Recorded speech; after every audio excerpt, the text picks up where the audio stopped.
Ir noslēdzies uzņēmējspēju veicināšana izglītībā projekts, kurā piedalījās 4 valstis no Igaunijas, Somijas, Zviedrijas un Latvijas.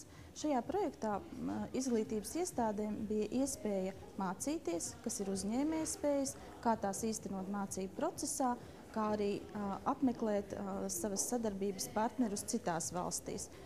Izglītības iestāžu pieredze ir apkopota bukletā latviešu un angļu valodās. Tajās iestādes stāsta par saviem veiksmes stāstiem, ko viņi projekta laikā ir realizējuši. Tāpat arī ir tapusi grāmata uzņēmējspējas, kurā ir pastāstīts par uzņēmējspēju kompetenci, kas tas ir un kā to īstenot izglītības iestādēs, kā arī aprakstīti galvenie projekta notikumi. Darbošanās šajā projektā skolotājiem deva ļoti daudz, jo es arī pati rakstīju rakstus pēc katra startautiskā semināra, un šie raksti, es domāju, ka daudz palīdzēja. Un vēl vairāk palīdzēja grāmata, kura projektā beigās tika publicēta.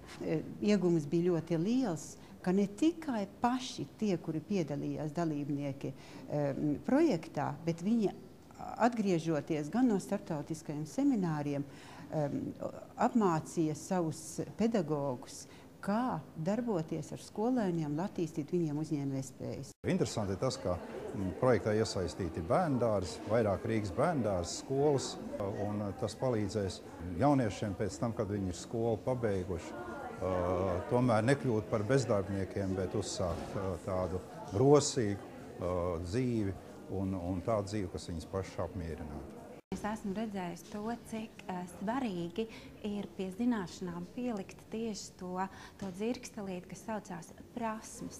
Prasmes pieņemt lēmumu, prasmes darboties, prasmes kādreiz varbūt tās arī uz savas pieredzes saprast, ka uzņēmēja darbība priekš viņa nebūtu nav paceļama, jo arī tas ir ieguvums.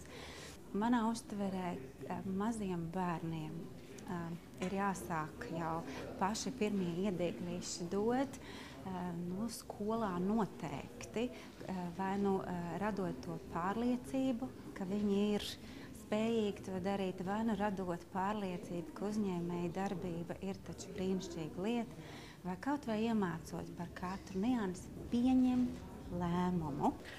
Jāsaka, ka īstenotais projekts par uzņēmējspēju attīstību skolās ir ļoti nozīmīgs Latvijas ekonomisko problēmu risināšanai un arī skolēnu dzīves kvalitātes veidošanai.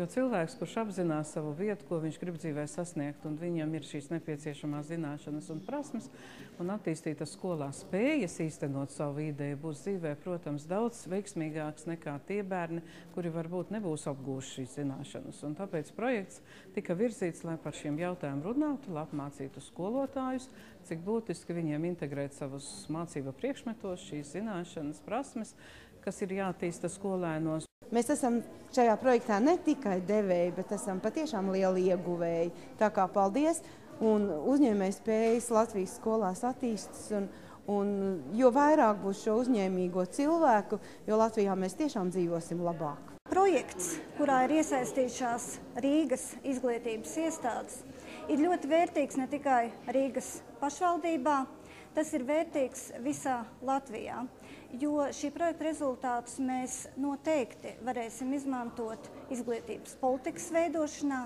veicot šīs būtiskās izglītības reformas, kuras ir iecerējis Izglītības un zinātnes ministrs, jaunajām nostādnēm izglītības saturā, noteikti ņems par pamatu tieši projekta rezultātus, lai varētu tos īstenot ne tikai Rīgas skolās, bet arī visā Latvijā. Liels gandarījums ir par to, ka projekta rezultāti ir izraisījuši lielu interesi sabiedrībā. Gan ministriju pārstāvi, gan augstskolu pārstāvi atzīmēja, ka šis projekts ir noticis īstajā laikā un runā par aktuālām tēmām sabiedrībā un ekonomikā.